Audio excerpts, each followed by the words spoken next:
All my life, I've been waiting for someone, and when I find her, she's a fish. When I'm done with you, my mom's gonna pick me up and take me home. Over here, pile of rocks waving at you. Here. Yeah, I'm actually a thing. I'm a being. No, nothing makes sense here, man. The only thing that doesn't make sense is that nothing makes sense.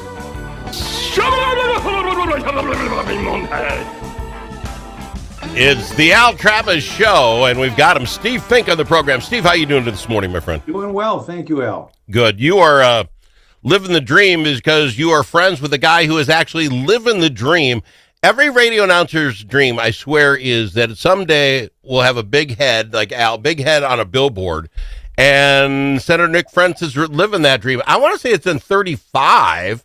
I think I saw your big bulbous head on a big thing right there on your way by a Quick Trip. Was that you, sir? The size of my cranium is not proper topic for the Al Travis Show. 7 1/4 is my hat size, by the way. I happen to know. Well, maybe unless you put it on a big old billboard, and then it's like 12 and a half feet wide. It was like, and it's just from driving. Hey, I know him. My wife looks like, yeah, that's Nick. He's on the show. I cannot hear you very well, by the way. Oh, speak up, Nick. All right. Oh, you really? guys. How's that? Yeah. Well, it's All right. better, but. Hang in there. I got to ask you guys, so you're a couple of lawyers, and I'm not holding that against either one of you, but I want to know what Senator, as long as you're a senator, they must give you this rule. I've read that there's some rule that you can't get in trouble when you're going to the session, right? I mean, the cops can't come nab you because then the cops could nab the right people and affect the vote. I get that.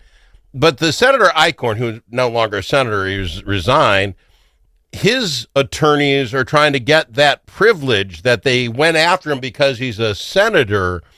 Does that stick? Is it a free get out of jail card, or is it like they can't pick you up for speeding?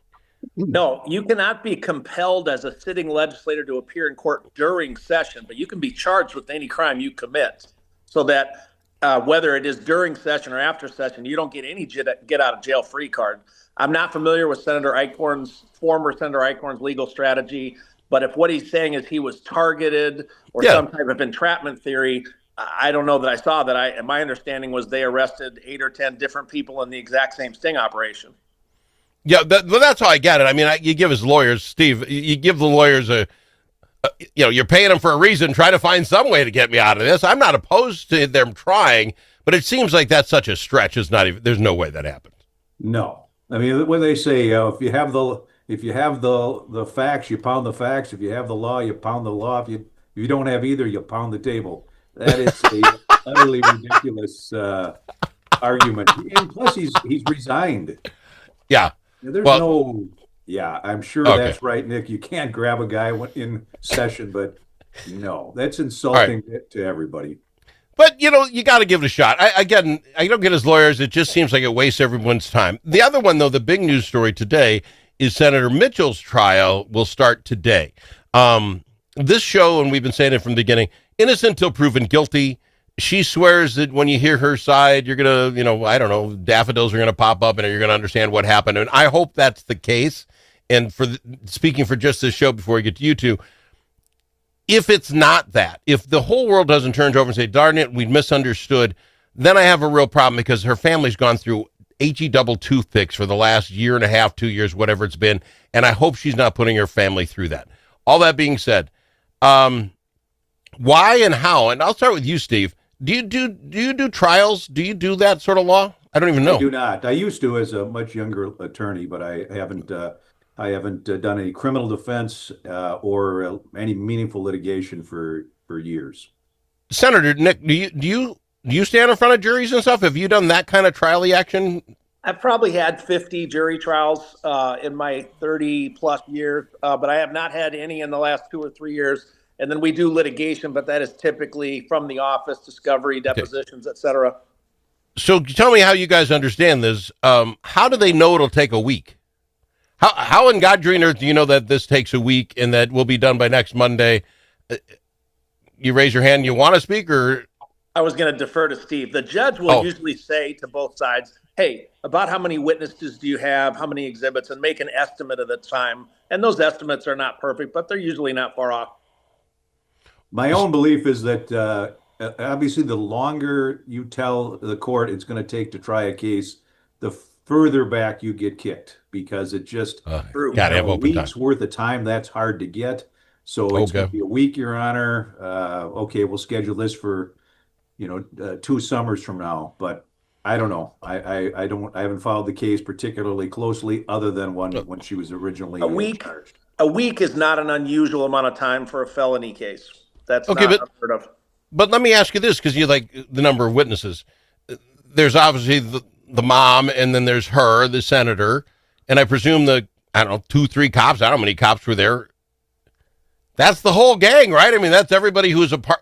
How it's 5. I mean, I don't. If there were 3 cops, how do you get to? I guess I don't. If everybody got a day, Well, and she may not testify. Steve, She doesn't have. do you want to jump on that, Steve? No. I'll be happy to take a swing. Please Take do. us. Am I just nutty on this? There's 5 people involved, most. No, they call witnesses having to do with all kinds of stuff, forensics, the layout of the house. They may have witnesses testify about the relationship of the senator to her father. Of course, one of the features here is that it was a father's home that she had been welcome into for 40 years. So I can imagine witnesses like that. But I think what the people on your show would want to know is, I think judges usually do a pretty good job saying to the lawyers, hey, you don't need this many witnesses. You can get by on less, and then scheduling the number of days accordingly. They guard, to Steve's point, they guard that trial time jealously because, of course, you're saying the judge can't do anything else while they're in trial or almost nothing else.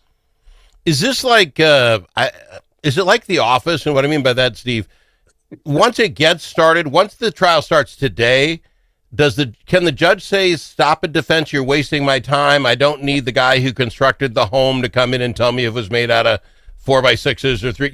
Can the judge tell the 2 sides, stop it, you're wasting our time, we're way off of what we need to talk? Well, talk I about? think that would be the other attorney opposing it would raise that objection. I'm not sure what their actual leeway is to say, I'm not going to hear any more of this testimony. I don't find it relevant, regardless of whether the defense lawyer or the prosecution raises an objection. I guess, Nick, you'd have a much better sight on that. Why? Is because he often objectable to the judge? Is that what you're saying, Steve? Okay, that makes sense. I think Steve's right. The judge has wide latitude to conduct a trial. Of course, the guardrails are that a judge can be subject to appeal. So if a judge says, I'm not allowing you to have that witness, that opens the door for that party, if they lose, to say that witness might have made a difference. This is unfair. Please grant us a new trial. There's also post-trial motions for a new trial. The bottom line on that Mitchell trial, Al Travis, is that it's either a felony conviction or it isn't. I believe if it's a felony conviction, that it'll be difficult for her to continue serving in the Minnesota Senate. And if it's like a misdemeanor or an acquittal, I think she'll continue to serve. Well, they didn't give her the option there, right? She's either guilty of felony or not, as I understand it. She is felony breaking and entering, and having felonious breaking and entering tools. They didn't give a second and third degree or anything like that, did they? No, there's no charges like that. The plea bargains sometimes come up. They compromise. They'd sometimes compromise during the trial. Usually a sign that it didn't go quite as well for one side that they were hoping. All right. Let me ask you this sidebar thoughts on it. I'm personally against, like if you murder somebody, but you do it for the wrong reason, so you get an added charge. The idea that she gets charged with burglary, breaking and entering, and then they also charge her with having breaking and entering tools. To me, that just seems weird. Could you just get charged with breaking and entering tools if you never, I mean, it seems like a pile-on charge that makes no sense to me, because what burglary ever happened without the tools to create a burglary? Steve, am I wrong that just seems a weird law? Well, a lot of charges will contain all sorts of other lesser offenses within it. So if you find the person guilty of felony burglary, I think by definition, if they had tools, they're guilty of that. But I don't know. I think they throw those multiple options out there to give the jury something to hang their hat on. Usually, this is a pretty serious offense. A felony, that's probably a burglary. You're probably supposed to go to prison, or at least spend a bunch of time in jail. I'm not sure that this would not be your typical burglar that I'd worry about burglaries in my house, and yet it's a terrible judgment and a serious offense. And she's lucky Nobody had a gun in the house. That I mean, I don't know. I don't own a gun, but I'm not sure how I'd feel if I thought someone was creeping down my Yeah. hallway at 3 in the morning. Senator, where are you with like the hate crime thing? You killed somebody, but you hated him really bad, so now we also have another crime. I just see this as hogpiling. If you killed somebody, you killed somebody. If you broke in, you broke in. If you did it with the right tools or not, you know what I'm saying? I find that a strange. It's tough. I think, the country's commitment to free speech is probably the key there. I do think the burglary tools has a role. There are obviously burglaries that happen without tools, and we want to make it tougher for people to commit crime. So I'm okay with a standalone statute that says, hey, you cannot have tools, the purpose of which is to break into someone else's place. In this case, I guess, they want to add that charge, and I think that's fine. We want less crime. We want less people shot. All right. And again, this show, she is innocent until we find out any other way. But this, if it doesn't go the way she hopes, really kind of mucks up the works as far as Governor Walz had talked about wanting to have a special session if the big, beautiful bill got passed, which it got passed. And we'll talk about that with Senator Nick Frentz and Steve Fink right after this. There are many ways to explore Alexandria. Some like to experience the outdoors and all the fun winter in Minnesota can provide. Pick your favorite way to get in touch with nature. Others like to explore downtown in the warm comfort of a boutique or gathered around a table with friends. You can do all of that or relax and do nothing at all. Come explore Alexandria. Start planning at explorealex.com. Chanhassen Dinner Theaters brings you its most popular show of all time, Grease. You'll hear all your favorite hits from the Broadway musical and the movie. Join the whole gang at Rydell High. We'll sing, we'll dance, we'll bring you back to high school life in the 50s. Poodle skirts, bobby socks, the soda shop, and drive-in movies. Grease! It'll rock your socks off. Order your tickets today. Visit chanhassendt.com.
Don't need to ask him his opinion more than once. Al Travis on the Al Travis Show. We've got him, Senator Nick Frentz, Steve Fink on the program with us today. Guys, the governor months ago was talking about the fact that if this big, beautiful bill got passed and all the nasty things that were going to go on it, it was going to upset the Minnesota budget. So he might have to call a special session. So we'd already been chatting about it a little bit, which, okay. I find it interesting politically for him in two fronts. One, if he's running for governor, he gets a special session. We get to go back over everything Orange Man bad. I've saved Minnesota from all the damage. Good for him. And if he's running for president, he's get the whole thing again, Orange Man bad, and I had to save my state from. I don't think it was bad for him to call that way early. Okay, big, beautiful bill gets passed. I don't know exactly the damage. Maybe Senator Frentz, they've given you a memo on how bad this is going to crush us. Does it crush us enough that we have to have a special session? I mean, I think we have $3 or $4 billion in the rainy day fund. Are we allowed to just use that until you guys get back in February, or does this call for a special session? Well, first of all, any appropriation of money, rainy day fund, or any changes would require a legislative special session. Okay. So we passed our 2-year budget. That's on the books. There are many opinions about how much this bill that passed in D.C. will cost the state of Minnesota. My best estimate is, if it all plays out, it's about $900 million. And with a $67 billion 2-year budget, that's a lot of money in percentage terms, in the neighborhood of 0.2%. All right. So we are looking then, we're going to need a special session. I think we will, although remember, the House is tied. Even if Melissa Hortman's seat is filled, that is now a special election September 14th. So let's presume the Democrats win that. The House is still tied. It would take both Republicans and Democrat agreement in the House to come in and actually do anything for a special session. The governor can call it, but that doesn't mean he can pass things in the House. Okay. And just so folks know, that it just did come out today. Tuesday, September 16th will be that special election for Melissa Hortman's seat. But that's where I threw in before the break. Steve, do you remember last time we had 3-4 special elections outside the election cycle in 1 year? Because if things go south for Mitchell, right, if she doesn't win her case, the governor can't call a special election because now the Senate's 33-33 instead of 34-33, and they've lost the power. We're a long ways from figuring out whether we can even do a special session. Your thoughts, Steve? Well, I mean, I guess as Nick, I mean, he can call a special session, but I assume he's not going to do so unless there's agreement as to what the remedy is going to be. And I don't know if that would be primarily shuffling around the expense buckets, or if there would be an attempt to generate some additional revenue. I guess I'm not sure. $900 million. How what the thought would be to fund that gap. Okay. What do you have a feeling on that, Nick? As far as, I guess my thought is this would be that emergency fund thing. We planned everything, we did everything. Something changed. Use the emergency fund till we get back. You get back mid-February. Is that crazy on Al to just say cover it there? We'll fix it when we get back. No, Al, you're right. Although, again, even to take money from the rainy day fund does require legislative action. And to Steve's point, we'll have to have an agreement. We've always said before we're going into special session, you got to have a deal. And a wrinkle there is that if Senator Mitchell does result in a felony conviction, again, in my opinion, it'll be impossible for her to continue serving. That would be a special election needing presumably another 2 months before that election could be held, so that the timetable shifts a little bit. All right, fair enough. Let me ask you this, and again, maybe Steve, but I presume Nick, because he's a big muckety-muck, will know this. Oh, he's a big hitter. Well, the senator, Representative Hortman, was Senator Hortman's seat blue because of, I'm getting the feeling it was blue because of Hortman, or is this a dead blue seat and don't worry about it, it'll stay? I was in the impression it's because people loved her. Yeah, both. It's probably a plus 18% Democrat seat. The suburbs have trended heavily Democrat over the last few cycles, but she was also simply outstanding, and of course was the Speaker of the House to boot. Well, yeah, so I guess, and as one person suggested this, and I love the idea, no Republicans run for that seat. Let it be an independent person who says, I'll just take it for this year, vote as I think Hortman would, and I will get out when the election comes. Leave the balance as it. I would think that would be great. Steve, do you think there's a Republican in the world say, we'll all get out? This is an opportunity to win a seat. I don't see that happening. I love the idea of it, though. No, but I think there's some congressional, national seats that, on occasion, there isn't. They run up unopposed. It just, there's no point in you're not going to get any outside funding, and you're a sacrificial lamb, and I don't think that does your political career any good when when you get 30% of the vote. Yeah. Well, that's fair enough. The other one, real quick, Senator, if I can, if things go south in Woodbury, that I believe is Mitchell's seat. Where does Woodbury sit in the world? It's another suburb. Is it blue? I think that seat was 20% Democrat win. Okay. All right. Yeah, I mean, the suburbs have trended blue at the same basic rate as Greater Minnesota's trended red. So the next election cycle, which you can hear about on the next Al Travis show, has some questions. Which group is going to fight for the groups they've been losing, and how successfully? All right. Appreciate it. We're out of time. Senator Frentz, Steve Fink, love having you guys on the program. Thanks for being here. Thanks, Thank you, Al. Thank you, Get them Steve. back on right away. Dust from gravel